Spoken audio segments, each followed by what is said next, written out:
Hello friends, how are you doing? I'm here to talk with an achiever, Dr. Elijah Blessing, and I admire you so much in various areas. Welcome to our program. Thank you so much, sir. I know you'll be a great blessing to our young people. Now, Dr. Elijah is the Pro Vice Chancellor of Karunya University. He was a registrar for the university for 7 years, and that's where I worked with him very closely and admired how you tackle various situations and the amount of work you got done and the achievements that you made the university. Administering the whole team, bringing everything together. There were many areas to work on. So you beautifully tackled it, and each day, step by step, it's a journey. So I'd like to hear all about that. Of course, Dr. Elijah has studied and risen up to a PhD doing it in Anna University, and he studied in various fields: electrical, electronics, computer science, and then I know you've worked in Karunya also in various capacities in international affairs, becoming a director of a department in computer science, and also in collaborations in innovation, entrepreneurship. Of course, your stint as the registrar in administering the whole university, organizing the whole university affairs. You're a correspondent of the Karunya Christian School also, along with your responsibility now as a Pro Vice Chancellor.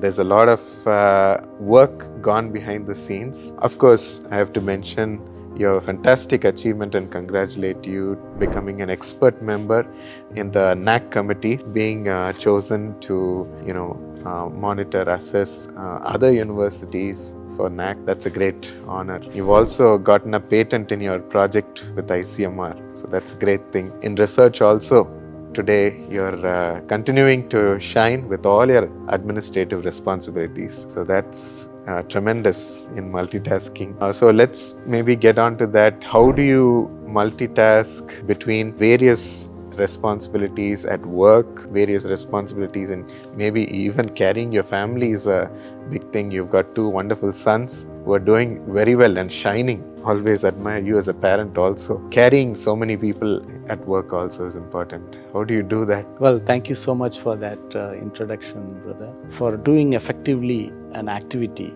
we need to schedule our activity very well.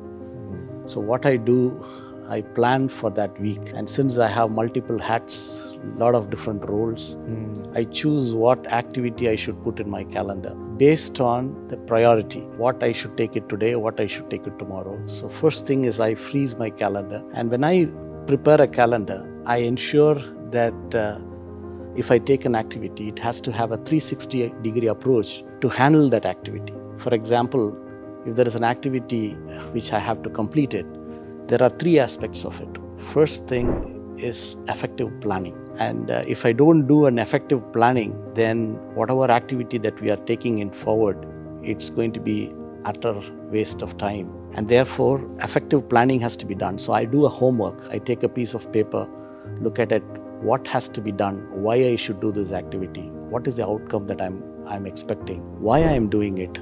So I basically relate to the vision. This is the vision that has been given to the university, or this is the vision that's given to the school, and this is the vision that is available for the family. And therefore, for that to happen, identify an activity, planning it. So your approach to that activity matters.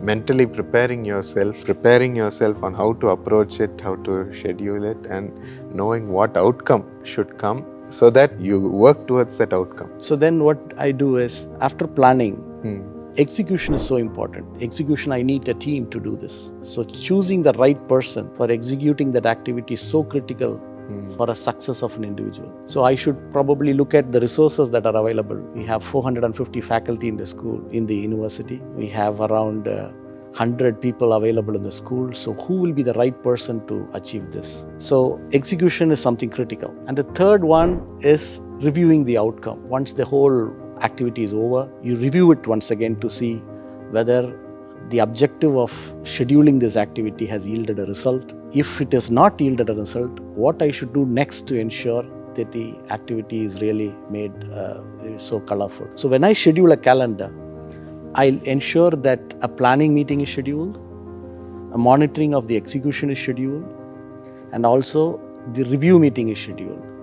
so that you can look at it on a 360-degree approach. Fantastic. And then I should also look at my family as well. So I put the calendar in such a way, okay, my kids have holidays this weekend. So this Sunday I'm taking them out on a car, Kerala, maybe Palakkad or somewhere, or to going to the Brookfields Mall, or going to some other place and having fun or time together. And I have to also speak to my parents. They are old age parents. So when I should talk to them on a FaceTime, and when I should talk to them on a phone call.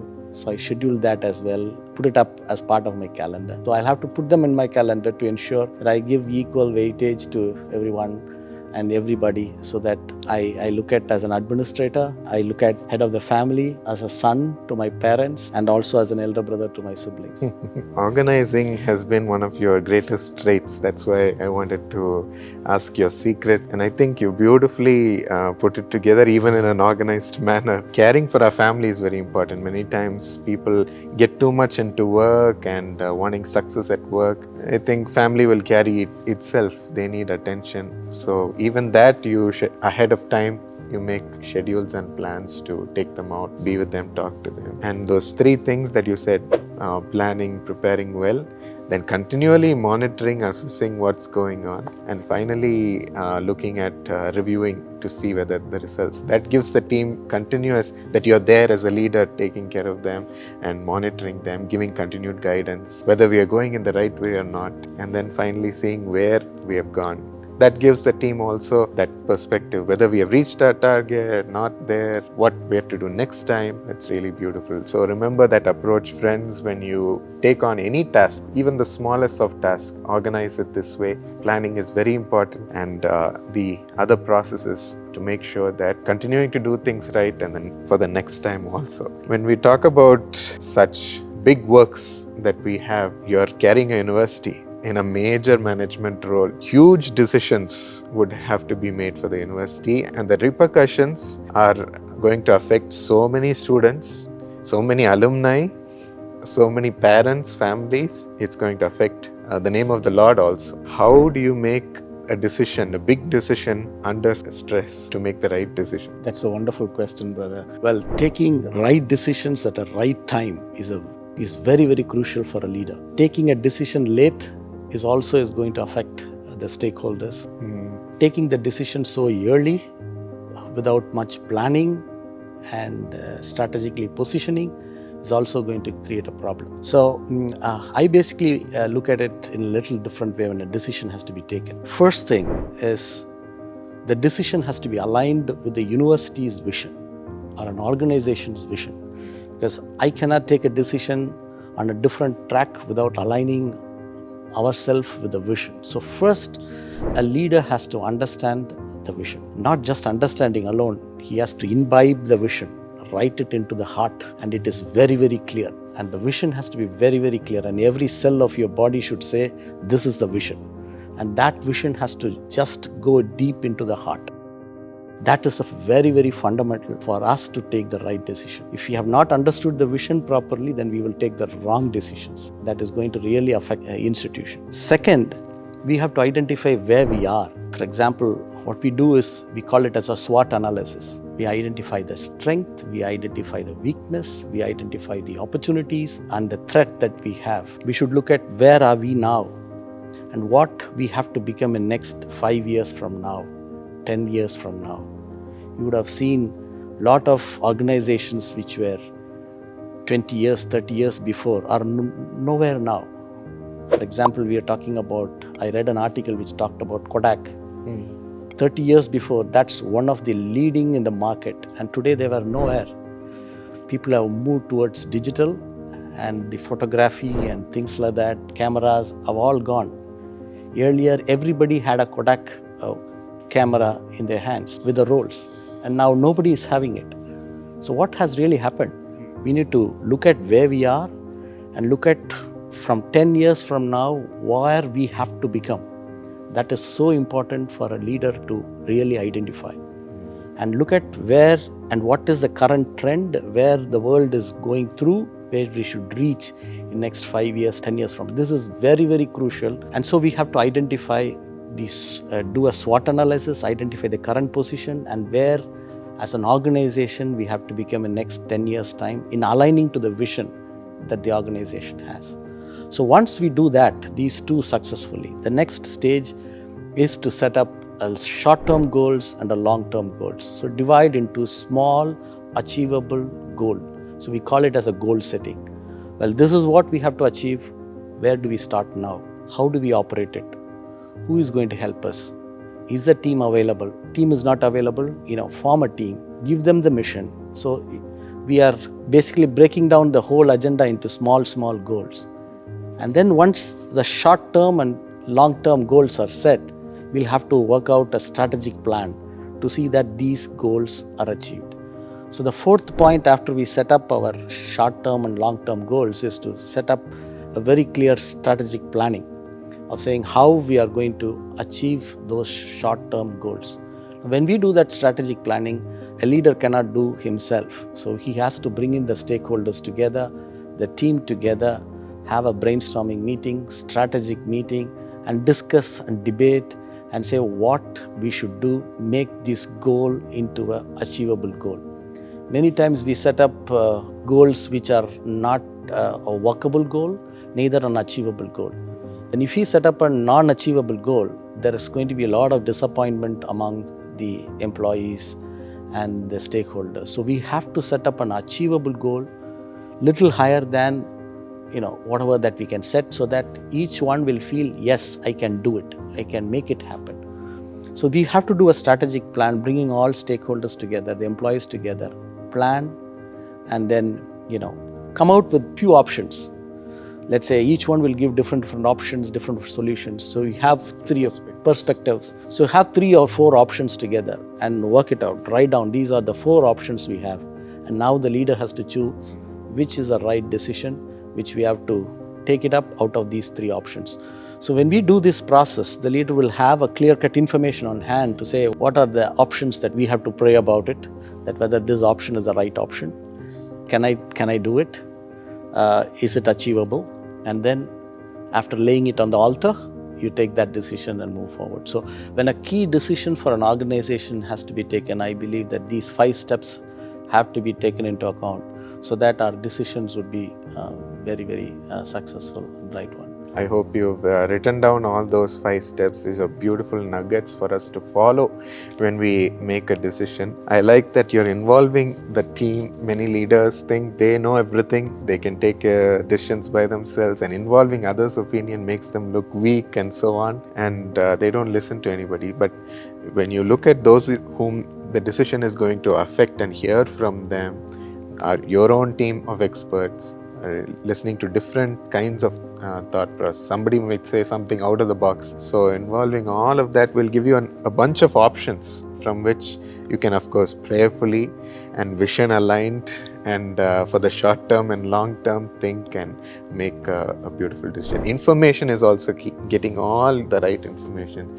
to make the right decision. So it's a beautiful approach which if we follow, I think will give us a lot of, nothing is guaranteed, but this will give us a high chance of success. But the Lord makes everything good. David inquired of the Lord every time he went to battle, will you give me victory or not, Lord? That's the easiest way to make decision. But of course, the Lord gives us wisdom to approach it beautifully, as you said. Talking about decisions, talking about every day we'll have to make different decisions. Every day we have so much work to be turned out.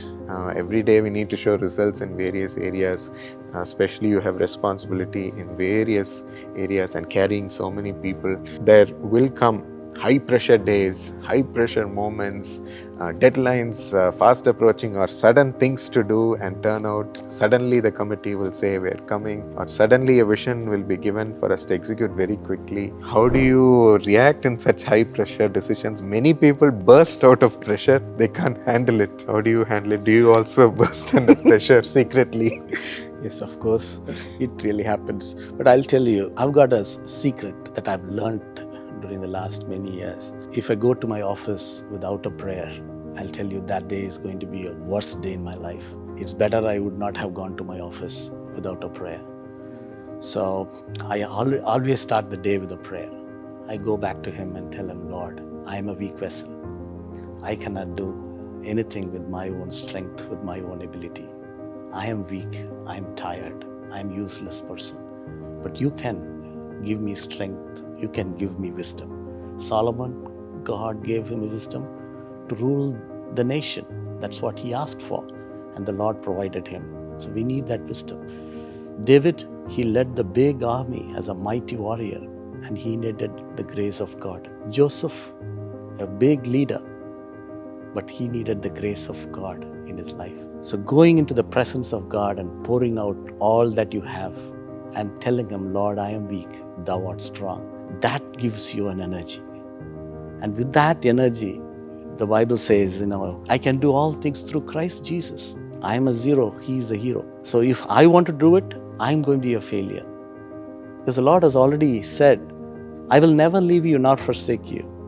He is going to hold our hand and lead me on. And if I want to walk out of my home without holding his hand into my office, I'll tell you, brother, I'm going to have the toughest day on that day. I'm going to have mountains of issues, pressures, lose my temper, burst it out, and come back at 9 o'clock home, literally crying within myself, saying, why was this day like this for me?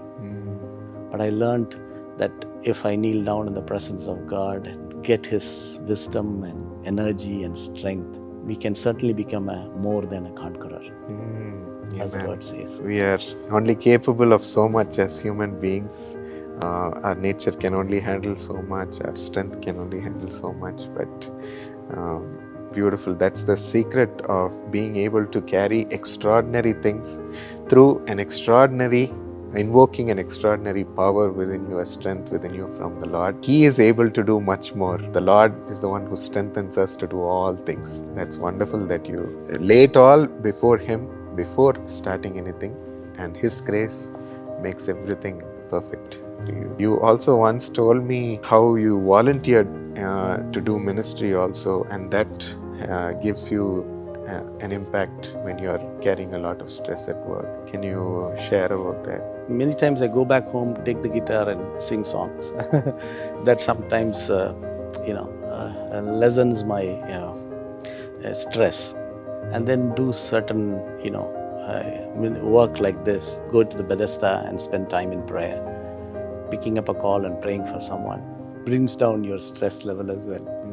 Serve the Lord also. It gives us so much peace within us. Not just a blessing for somebody, but when God blesses somebody, it's through us. So we also reap the benefit of His peaceful presence within us. Ministry gives us a joy, a peace. So that's great. So friends, hope you noted down all these points. I would love it if we could inculcate all these in our life. Think about it when you're making decisions, when you're in pressure, and when you're handling so much different types of work. These are very good lines of thought, which I think will help us become a success, just like the Lord has led dear brother. And I want to hear more. I don't want to end with this, even though we're coming to an end in this program. So we'll come back with more next time. Meanwhile, send your questions if you want anything in this line to be addressed. And of course, we'll talk to you about that. Share your feedback also in this UTurn number or email. And we'll get back to you next time in the next episode for more.